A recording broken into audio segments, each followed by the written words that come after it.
Alors bonjour à toutes et à tous, bienvenue sur dailyfx.fr, bienvenue au morning meeting de 11 heures. Vincent Gann pour vous retrouver ce matin.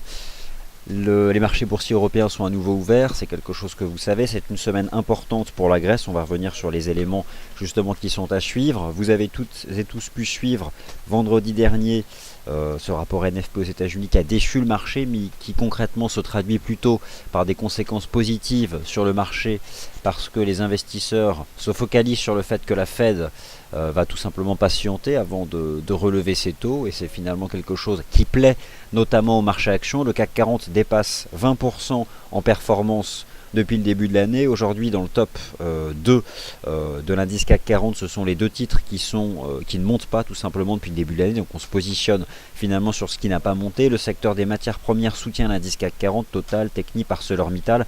Ce soir d'ailleurs, Alcoa, dans le secteur des matières premières, ouvre la saison des résultats du premier trimestre aux États-Unis. Bref, la tendance reste positive sur le marché action dans l'attente d'une ultime confirmation jeudi 9 avril, à savoir la Grèce qui doit honorer le remboursement de 460 millions d'euros auprès du FMI dans le cadre d'un accord de renflouement qui avait été passé en 2010. En ce qui concerne la Réserve fédérale des États-Unis, demain soir, mercredi 8 avril, les minutes de la Réserve fédérale des États-Unis avec bien probablement davantage de détails sur ce qui est considéré positivement par Wall Street, à savoir le report dans le temps, avec, je crois d'ailleurs, pour avoir regardé notamment les prévisions de Morgan Stanley qui table sur un relèvement des taux simplement en mars 2016, donc peut-être que cette année 2015 ne mettra pas en danger la tendance des actions, si on considère qu'un scénario de hausse de taux aux États-Unis peut créer de la baisse sur ces marchés actions.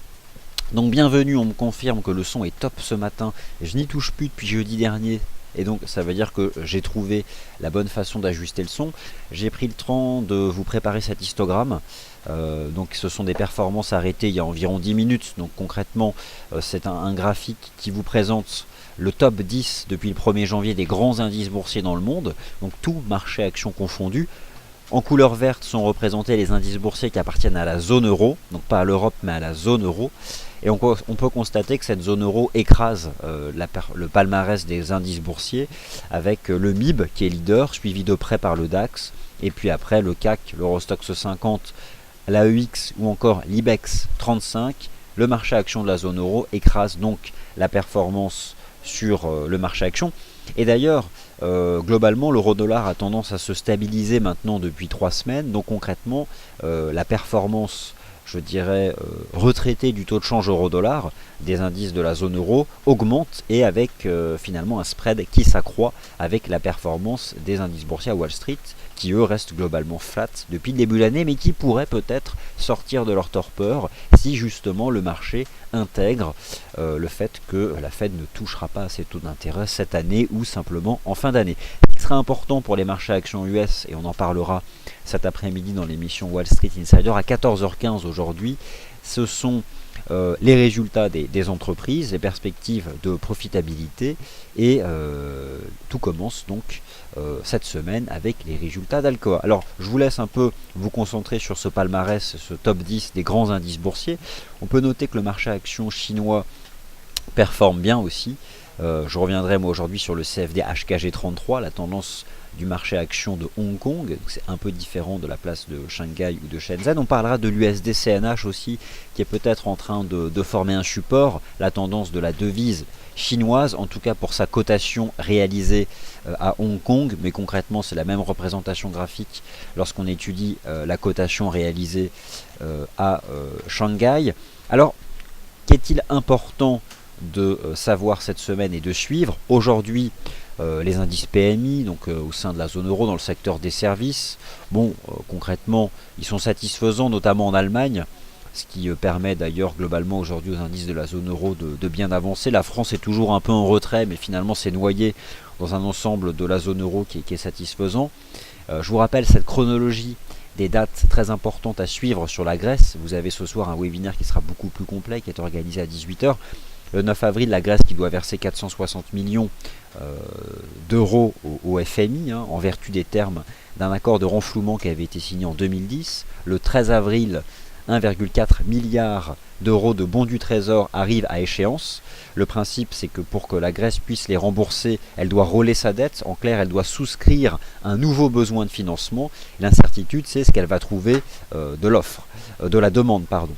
Le 16 avril, c'est une autre ligne de crédit souverain qui arrive à maturité pour un montant de 1 milliard d'euros, sachant que finalement, pour faire face à l'ensemble de ces échéances, elle espère pouvoir utiliser cette ligne de financement de 7 milliards d'euros qui est bloquée depuis le mois de décembre dernier, mais qui pourrait être débloquée cette semaine avec des tractations qui là ont lieu justement avec l'Eurogroupe. Aux États-Unis, le dollar US s'installe donc dans une période de neutralité. Il n'est pas vendu. Il a plutôt, je trouve, bien résisté aux récentes statistiques nord-américaines des États-Unis, qui étaient plutôt en retrait du consensus. Dans tous les cas, il est important, peu probable, qu'une hausse de taux intervienne avant le mois de septembre. Le mois de septembre, ce serait vraiment le mois, cette fois-ci, le plus proche, avec un consensus finalement qui se déplace. Morgan Stanley parle même de mars 2016. Bon bref, en tout cas, si vous vous posez la question de savoir quel est l'impact sur les marchés actions, vous pouvez constater qu'ils sont positifs. Je reviendrai sur l'analyse graphique d'ailleurs des grands indices boursiers américains, avec le début de la saison des résultats du premier trimestre avec Alcoa, donc c'est demain soir. En ce qui concerne les matières premières, je vais revenir sur le gaz naturel, avec quelque chose qui est assez sympathique sur le plan de l'analyse graphique depuis la publication la semaine dernière de l'évolution hebdomadaire des stocks de gaz naturel aux États-Unis.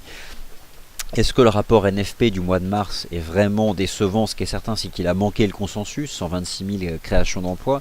Lorsqu'on regarde en détail la répartition sectorielle des créations d'emplois, eh bien on peut constater que c'est notamment la sous-composante de la construction qui a manqué le consensus, avec généralement en moyenne 30 000 créations d'emplois dans la construction chaque mois aux États-Unis, et au mois de mars ça a été le contraire, c'était plutôt négatif. Doit-on y voir un simple aspect conjoncturel? Bon, le marché semble plutôt considérer ce phénomène-là. En tout cas, on se focalise davantage sur le fait que la Fed pourrait encore patienter davantage. Pourquoi aussi est-ce que les indices de la zone euro avancent bien à la réouverture ce matin? Eh bien, le week-end dernier, il y a eu donc une réunion, une rencontre entre le ministre des Finances grec, M. Varoufakis, on en parlera ce soir à 18 h, et Christine Lagarde, présidente du Fonds monétaire international. C'est important parce que le jeudi 9 avril, la Grèce doit rembourser le Fonds monétaire international. Et M. Varoufakis a confirmé qu'il ferait face justement à ce remboursement.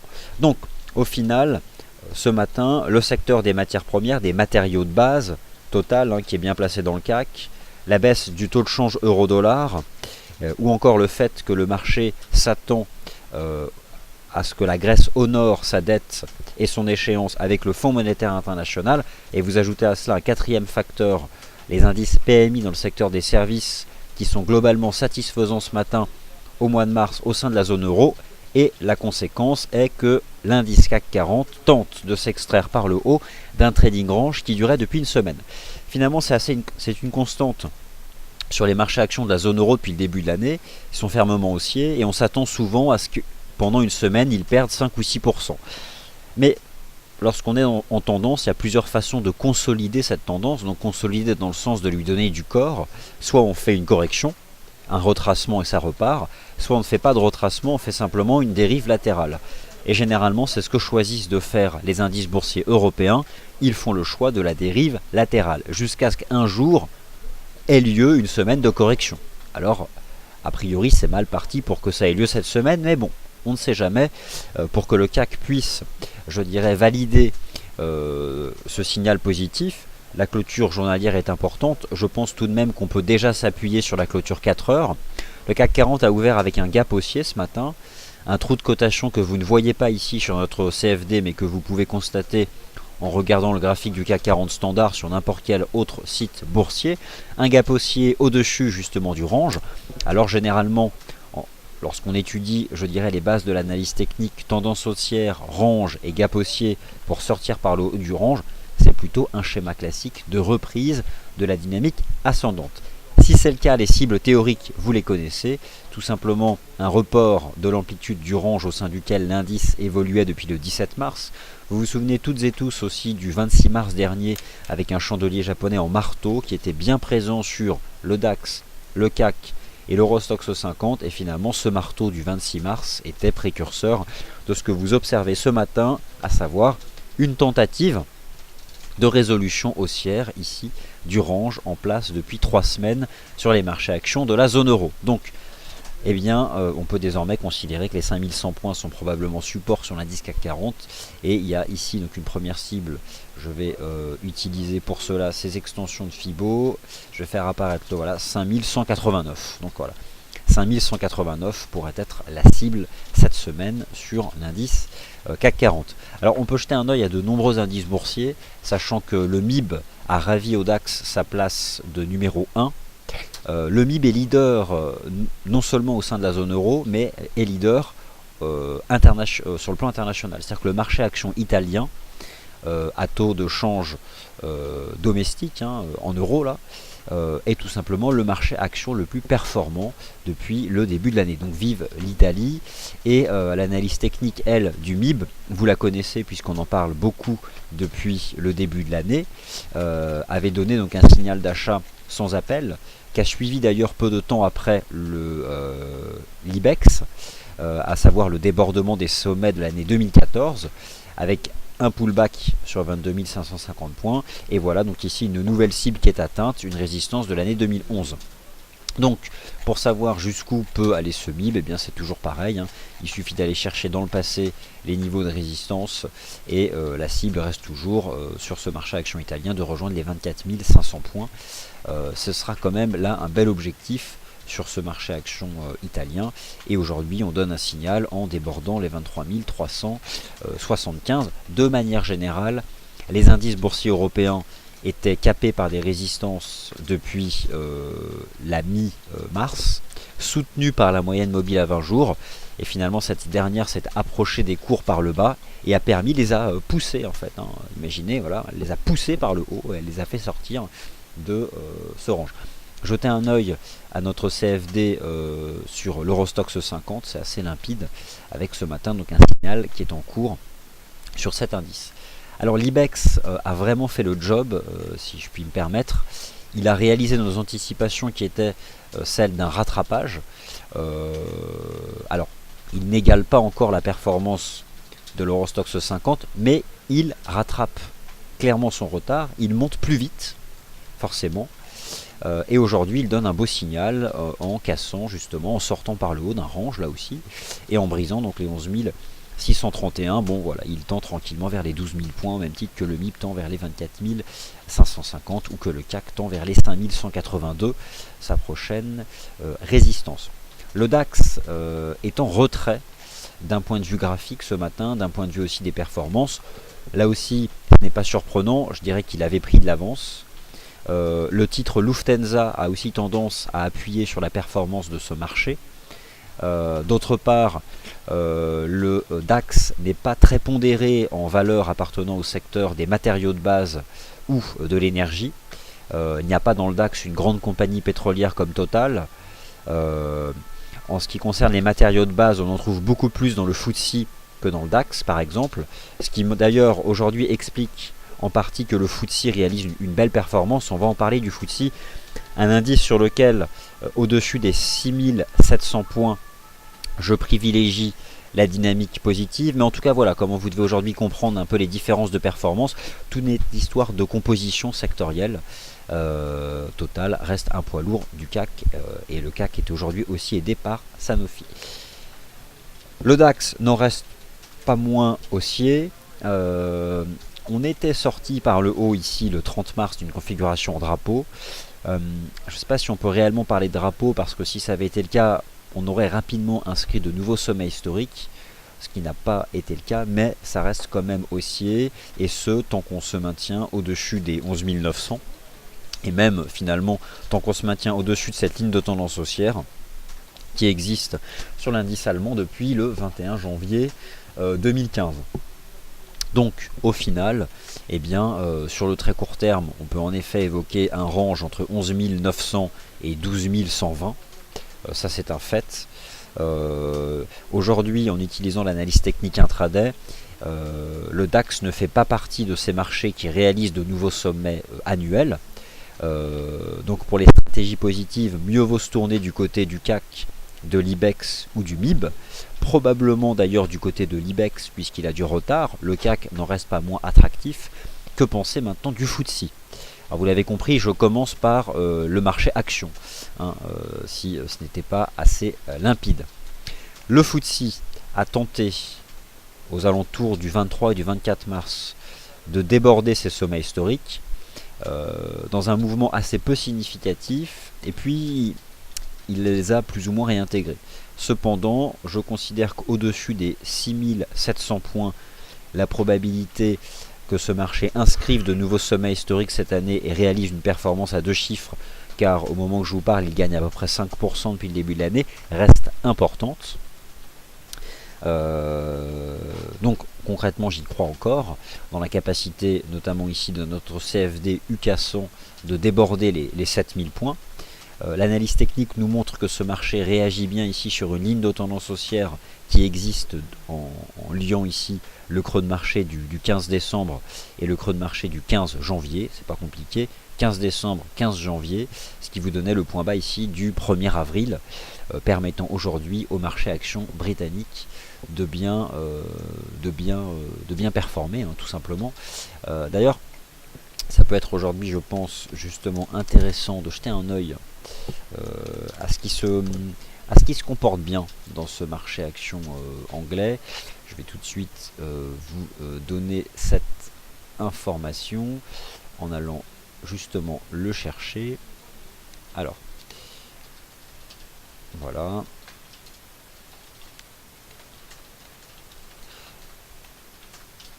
Donc voilà, sans surprise, si vous prenez aujourd'hui les 5 meilleurs performeurs du marché action anglais, Petrofac, Royal Dutch Shell, Tullow Oil, BG Group,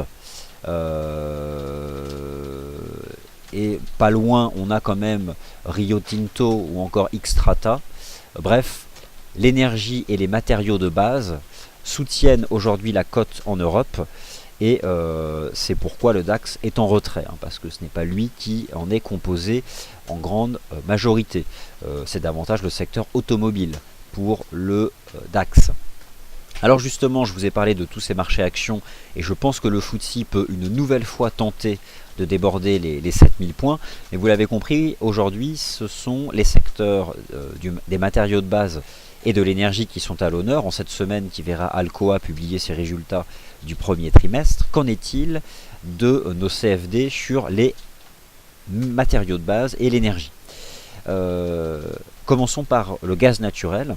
Vous avez sous vos yeux les chandeliers intraday H4 du CFD Ngaz, avec une réaction positive en date du 2 avril sur un support à 2,57 $. Pourquoi? Eh bien, c'est le jour où a été publié l'évolution hebdomadaire des stocks de gaz naturel aux États-Unis. Je ne suis pas du tout un spécialiste des fondamentaux de ce marché. Moi, je regarde le chart, et le chart, je le trouve sympa. Au-dessus des 2,57 $, clairement, je privilégie ce que j'estime être ici le cadre du marché, à savoir un range entre 2,57 et 3 $. Donc à ce moment-là, ça me semble intéressant d'exploiter les 2,57, et c'est globalement ce que j'avais partagé via Twitter le 2 avril. Que peut-on espérer désormais sur ce marché? Espérer, façon de parler. On peut s'attendre à ce que d'ici la prochaine publication de l'évolution hebdomadaire des stocks de gaz naturel, on puisse rejoindre les 2,85. En tout cas, il y a une seconde réaction qui est positive sur 2,57. On ne peut pas parler de double creux parce que évoquer un double creux consisterait en un franchissement de la ligne de coût qui se situe à 3,04. Mais j'ai le sentiment ici que nous avons une espèce de wedge, et donc voilà, dont la partie haute passe actuellement aux alentours des 2,85. C'est une cible à envisager cette semaine sur les cours du gaz naturel. Alors les pétroles, vous l'avez compris, le premier trimestre 2015 est un trimestre de rupture parce que nous sommes passés d'une tendance baissière appuyée depuis le printemps dernier à un marché de range. Sur le WTI, il s'établit entre 44 $ et 54 $. L'idée c'est quoi? C'est que depuis le piège de la mi-mars sous les 44 $, la cible se situe dans la partie haute. Nous n'en sommes pas loin. Sur le très court terme, on teste les 52,38. J'ai toujours aussi ce sentiment que ce marché peut revenir tester les 54 $ cette semaine. C'est quelque chose qui ne me surprendrait pas ici hein, sur le prix du pétrole. Il y a eu concrètement une hausse du brut assez intéressante hier. Pourquoi, comment expliquer cette hausse du brut depuis vendredi dernier? Forcément, dans un premier temps, il y a eu la faiblesse du dollar américain, mais cette faiblesse, elle ne s'est pas réellement installée. Le dollar US est globalement neutre. Non, moi je pense qu'il faut surtout ne pas oublier les frappes aériennes de l'Arabie Saoudite sur les rebelles au Yémen. Voilà, et d'autre part, rappelons que l'Arabie Saoudite a augmenté le prix du pétrole en direction de l'Asie.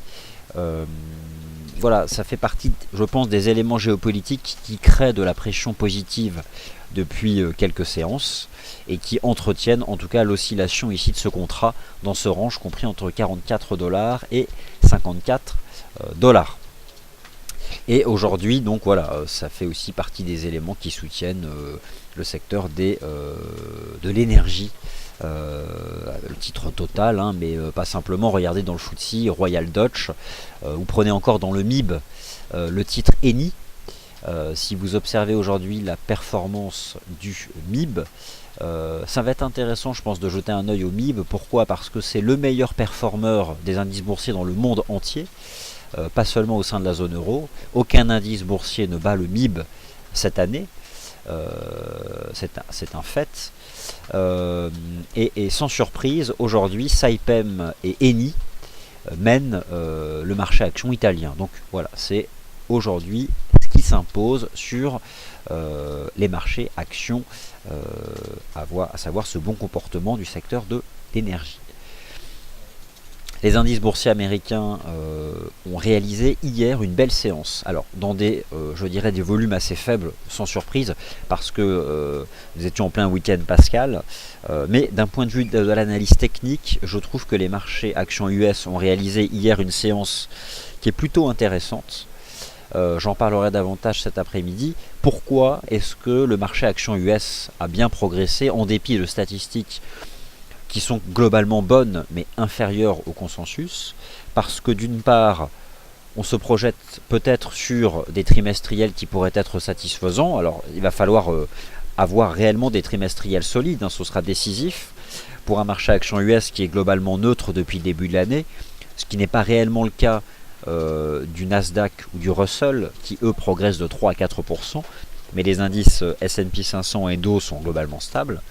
Non, concrètement, le marché et les investisseurs US se focalisent vraiment sur le fait que la Fed pourrait encore patienter avant de relever ses taux, ce qui a tendance finalement à maintenir les liquidités sur ce marché action US. Donc voilà, ça c'est ce que j'ai pu constater. En ce qui concerne les taux souverains, il reste globalement flat, mais plutôt sous pression. Je jetais un œil ce matin au Bund qui est à 0,19. Vous avez ici le contrat de taux Bund en données 4 heures, rien ne change.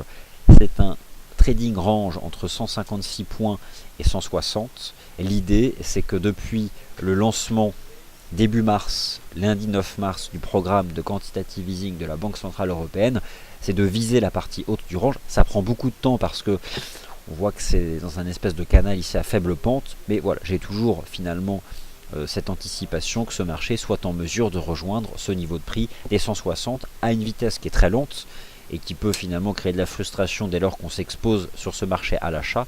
En tout cas, admettons qu'il ne baisse pas, mais il monte de manière extrêmement lente, ça je vous l'accorde. Que penser maintenant du dollar US? Eh bien, il ne veut pas baisser. Alors, a-t-il de bonnes raisons de baisser?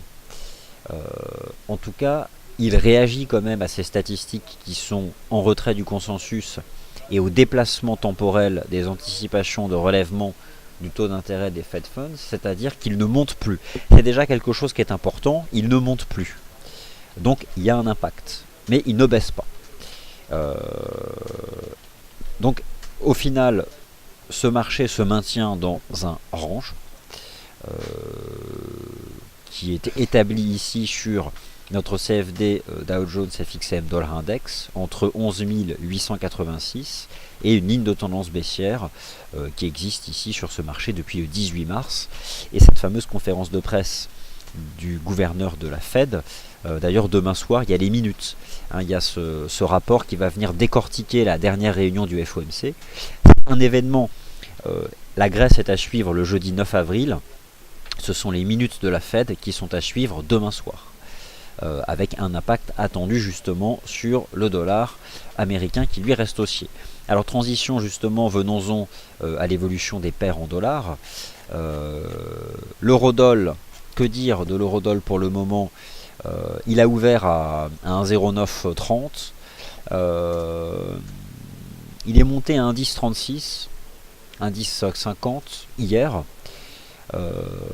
Troisième échec sous les 1,1050. En réalité c'est même pas un 10,50, hier on a fait un 10,35. Là aussi c'est le statu quo avec un range qui s'établit désormais entre 1,07 et 1,1050 dans l'attente d'un certain nombre de choses. Globalement les indices PMI ce matin dans le secteur des services au sein de la zone euro, moi je les ai trouvés globalement plutôt bons. Enfin ça confirme les anticipations du marché, sauf pour la France où c'est toujours assez moyen. Il y a toujours de l'incertitude qui tente d'être levée en ce qui concerne la capacité de la Grèce à faire face à ces échéances. Bon, l'euro-dollar d'un point de vue technique entre 1,07 et 1,1050 c'est neutre. Il y a 3 échecs sous 1,1050, ce serait je pense très négatif de briser les 1,07, mais ce n'est pas fait. Donc à quoi s'attendre lors des prochaines heures? Probablement la poursuite des oscillations entre 1,1036, 1,1050 et 1,07. Et je pense que ce que fait l'euro-dollar ressemble énormément à ce qu'il a fait ici le 26 et le 27 mars. On a eu dans un premier temps un rejet assez vertical, et je pense que désormais on devrait glisser de cette façon-là, en direction ici des 1,07 dollars. Ici donc sur la paire euro-dollar. L'USD CAD reste un des trading ranges les plus intéressants du marché des changes. Ce trading range commence à durer longtemps. Il existe depuis le début du mois de février, donc février-mars, nous sommes entrés dans la presque 10e semaine de range sur la paire USD CAD. Alors autant vous dire que le jour où ce marché sortira du range, ça va faire mal, parce qu'on peut imaginer que des positions contradictoires sont globalement ouvertes à l'intérieur de ce trading range.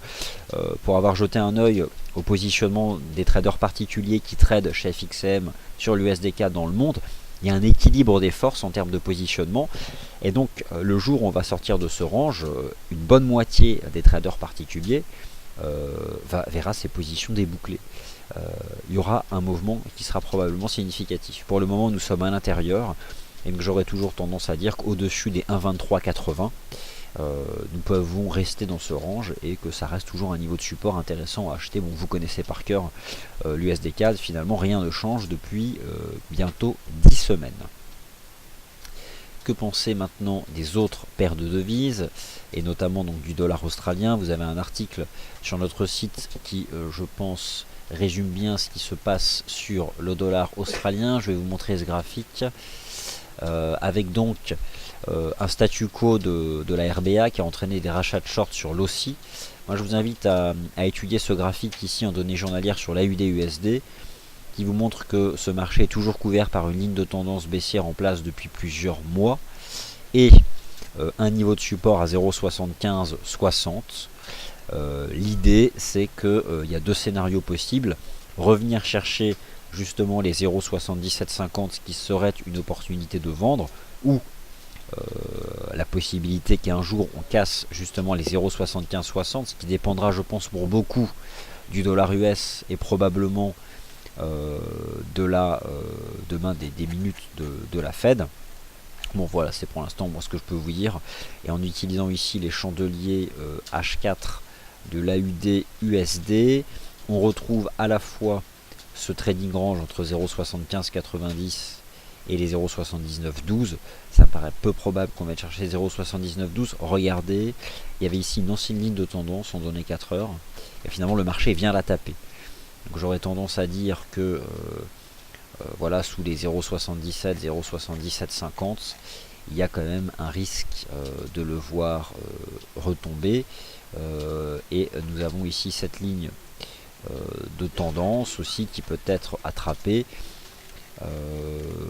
Donc voilà, mais là je vais vous parler cet après-midi dans le tour d'horizon des paires majeures d'autres paires en dollars australiens, notamment le GBP AUD ou encore l'euro AUD. Il y a quand même là des rachats de short sur l'OSI. Il y a eu un statu quo de l'AUD. Mieux vaut probablement éviter aujourd'hui de chercher des ventes sur l'AUD. Le timing ne serait pas forcément opportun. Le news flow impact encore. On va attendre quelques heures et puis rejeter un œil à l'ensemble de ces paires de devises.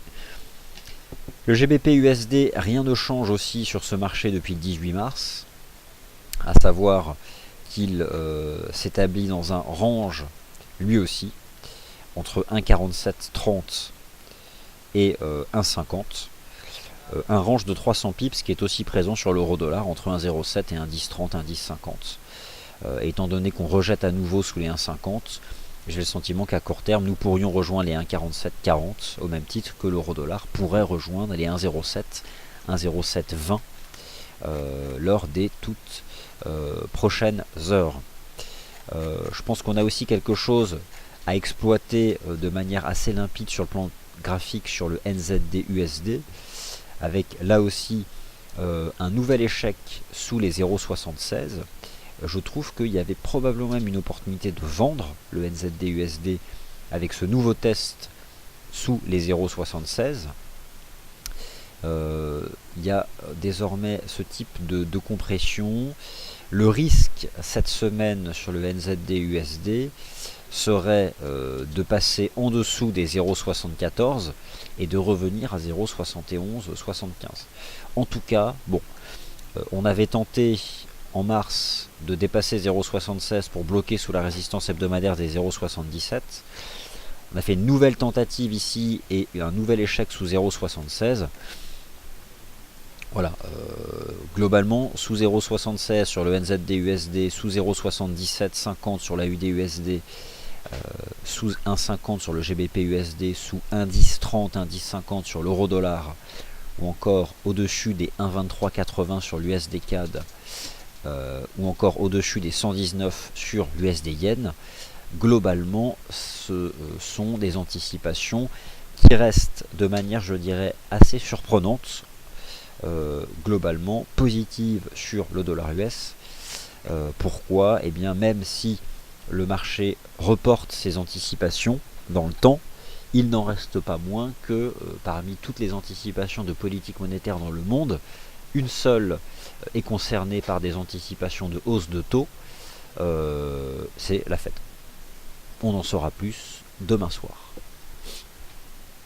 Alors, une autre paire à suivre, c'est le cross USD-CNH. Alors pourquoi beaucoup de prudence sur le cross USD-CNH? Pourquoi? Parce que dans la baisse de cette paire de devises sous les 6,30 se trouvent des interventions directes de la Banque populaire de Chine, la Banque centrale.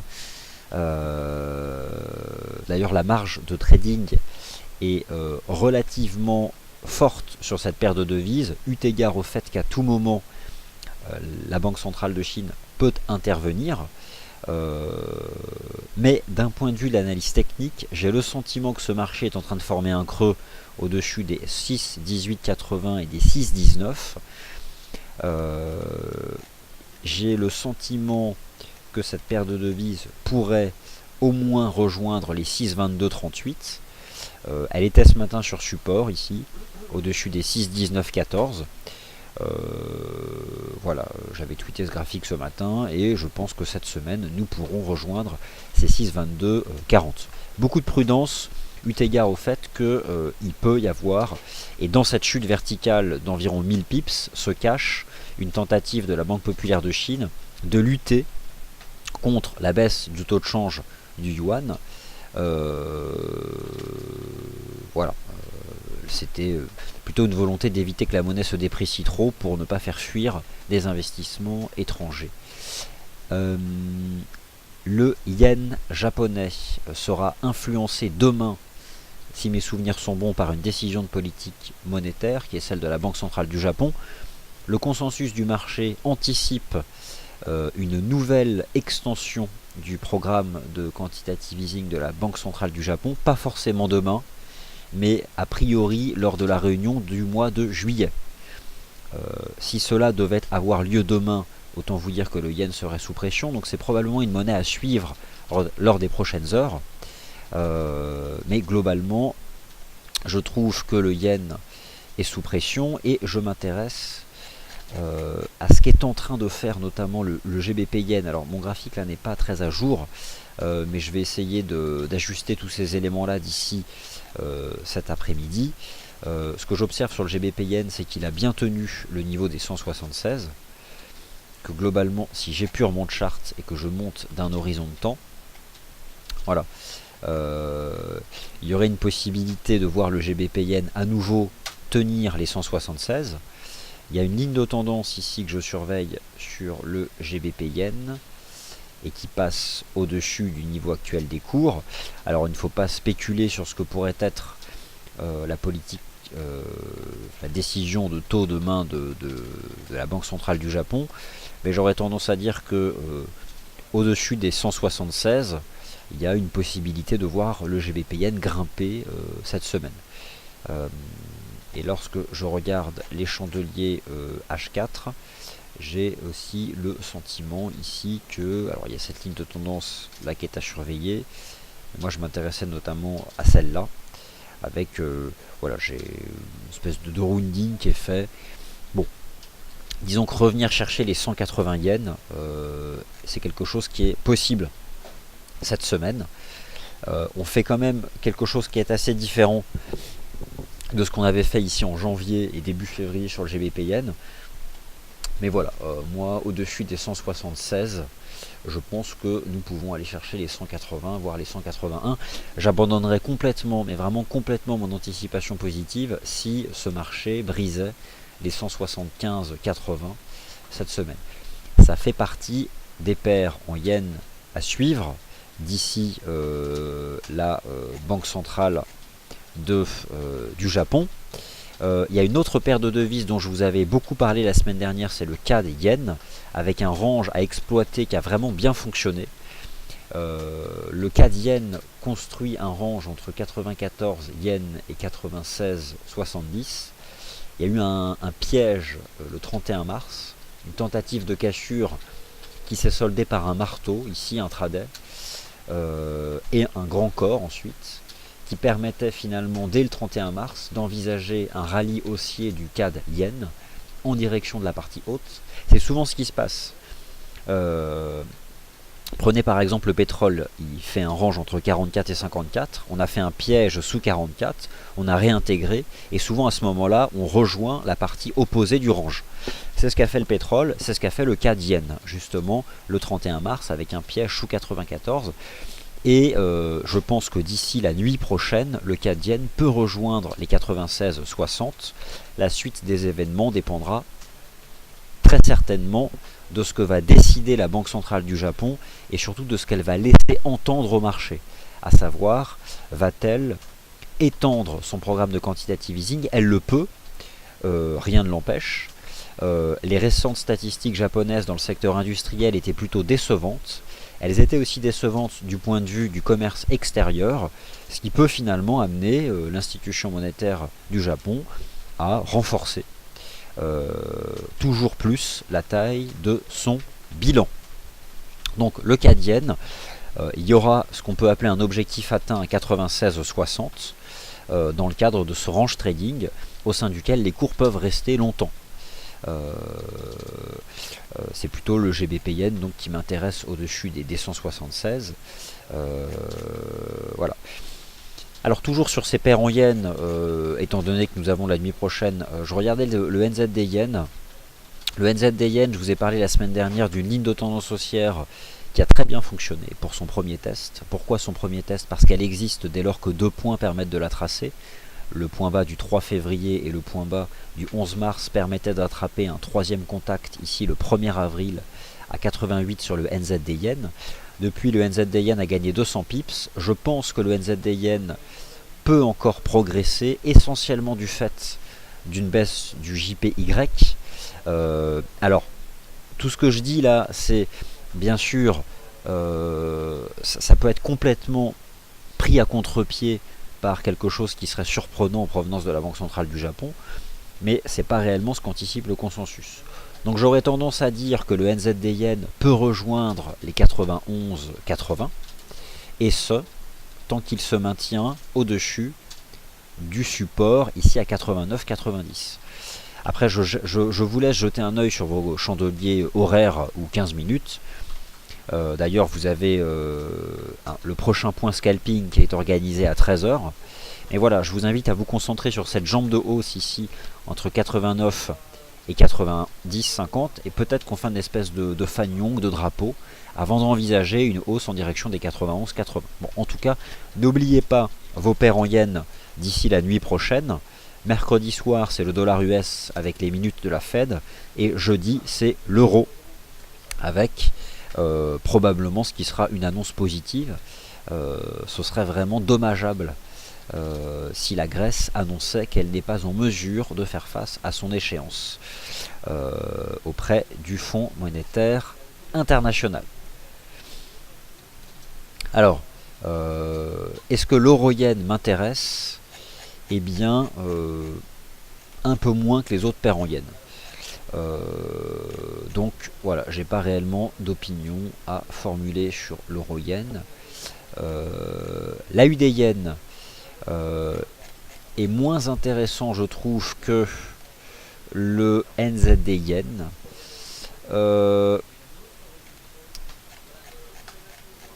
Mais il a quand même bien réagi sur 90. Il a fait un beau chandelier la nuit dernière, forcément, hein, avec le statu quo de la RBA. Nous pourrions imaginer un AUD yen monter davantage, notamment en direction des 92,50, voire des 93, voire des 94. Notamment s'il parvient désormais à se maintenir au-dessus des 91,60. Donc voilà, on réintègre un peu ce range. JPY pourrait être sous pression, mais bon, j'ai une préférence pour le NZD yen ou encore le GBP yen. Le CAD yen, mais le CAD yen c'est trop tard. Mais voilà, je pense qu'on peut quand même viser encore 50 à 60 pips de plus de progression sur ce marché. Alors, ok, donc pour ces paires majeures, les paires en yens, j'en ai bien parlé. Les indices boursiers européens, on les a tous observés, même le FTSE. Maintenant, on peut aussi jeter un œil au Nikkei, le JPN 225. Bon, j'en parle beaucoup du JPN 225, notamment la semaine dernière. Je vous ai proposé un graphique en données journalières, je vais aller le chercher. Et ensuite, je vais répondre à vos questions. Wall Street, j'en parle cet après-midi. Alors, un instant. Je vais aller chercher ça.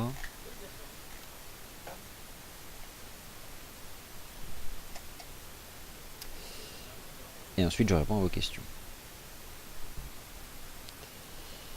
Alors, bon, ça vous voyez déjà quelques graphiques sur les indices US que je vous prépare, mais c'est pour cet après-midi.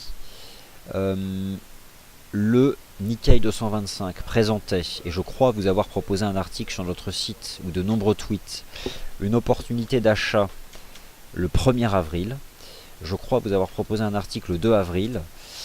C'est vraiment, d'un point de vue de l'analyse technique, presque un cas d'école de tendance haussière, à l'image des marchés actions de la zone euro d'ailleurs. Il y a une possibilité de voir le Nikkei dépasser les 20 000 points si la Banque centrale du Japon laisse envisager davantage de mesures d'assouplissement.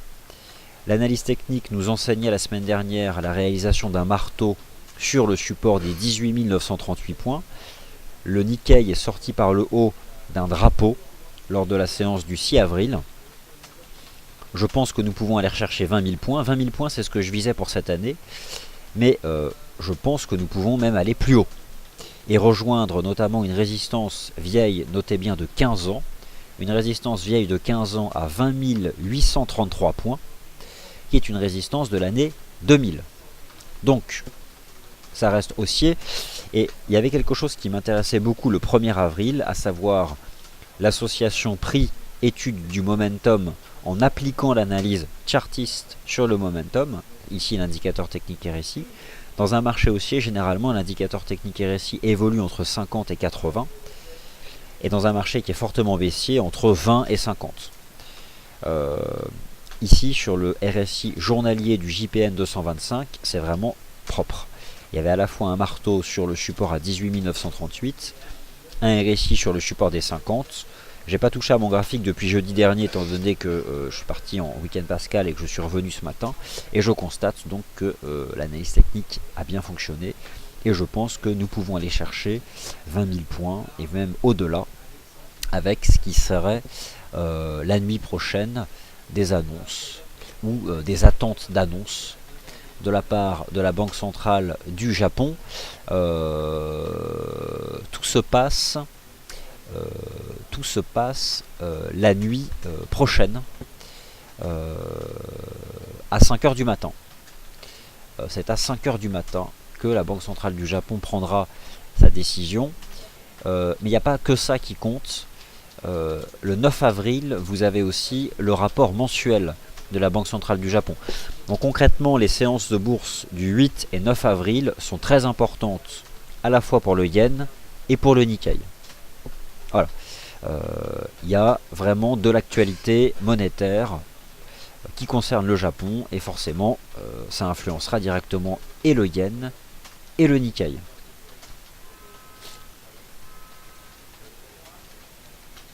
Alors le son est top ce matin, merci donc de m'avoir souligné ça. Je ne touche à plus rien. Bonjour Fabrice. Le GBP a été secoué ce matin entre 10h et 11h. Que s'est-il passé? Eh bien, je vous invite à prendre connaissance sur la livre sterling, notamment donc de l'indice PMI de l'activité des services, enfin non manufacturiels, selon Markit, qui était globalement bon ce matin, 58,9, ce qui n'a pas empêché finalement le GBP d'être chahuté. En effet, le 9 avril d'ailleurs, la Banque d'Angleterre prend une décision de politique monétaire, donc ça c'est à suivre le 9 avril. Finalement cette semaine, du côté des banques centrales, il y a la Banque centrale du Japon, la Banque d'Angleterre pour des décisions de politique monétaire, les minutes de la Fed pour la Fed, forcément, enfin la Réserve fédérale des États-Unis. Attention, cette semaine, la Banque centrale européenne ne prend pas de décision de politique monétaire. Donc c'est une semaine qui ne verra pas la Banque d'Angleterre et la Banque centrale européenne agir ensemble. C'est le 15 avril pour la Banque centrale européenne. Donc faites attention, il n'y a que la Banque d'Angleterre qui prend une décision le jeudi 9 avril. Que penser de l'AUD-NZD? Que penser du GBP CAD? Bonjour Christine, ai-je des nouvelles de Nicolas Chéron? Alors si vous n'êtes pas au courant, il ne travaille plus chez FXCM, et je vous invite à le suivre via Twitter pour savoir où il est parti. que penser du GBP CAD et de la UDNZD. Le GBP CAD, j'ai envie de dire qu'il revient tester un support. Donc, ça peut rebondir encore. J'ai envie de dire que c'est la dernière chance peut-être.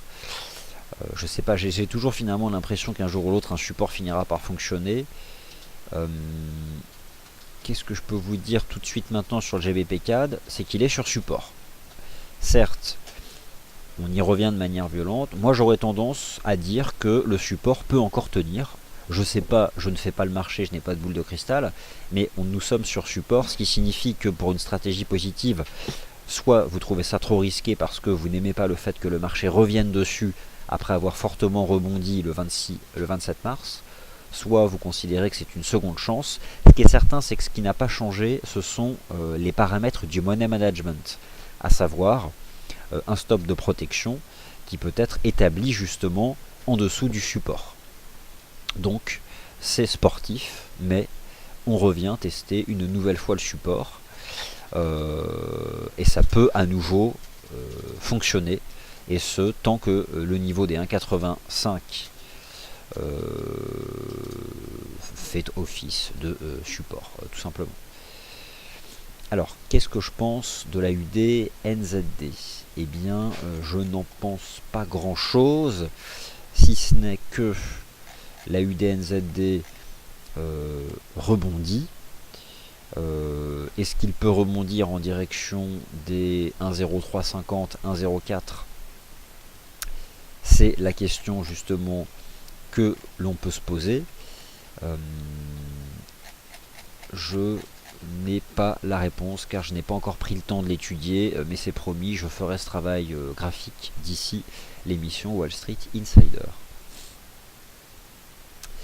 Alors bonjour visiteurs, y a-t-il sur votre site un récapitulatif des statistiques les plus importantes de la semaine? Alors, il y a sur notre site en effet un calendrier économique qui d'ailleurs propose des statistiques en temps réel dès lors qu'elles sont connues. Donc vous avez ici la section calendrier économique où vous avez la possibilité de filtrer les statistiques par pays et par importance. Donc ça c'est un travail que vous pouvez faire en quelques clics, et cela nous arrive aussi parfois de vous proposer un article qui interprète les statistiques à suivre cette semaine. Bon là vous l'avez compris, la Grèce, l'échéance avec le FMI le 9 avril, la Banque centrale du Japon, la Banque d'Angleterre et les minutes de la Réserve fédérale des États-Unis. Voilà concrètement les éléments à suivre.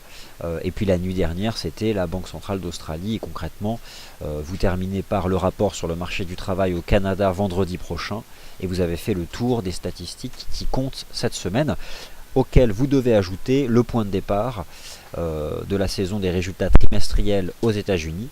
Ce qui ne figure pas dans notre calendrier économique, qui n'est pas un calendrier avec les résultats des entreprises, mais un calendrier macroéconomique. Est-il trop tard sur le DAX?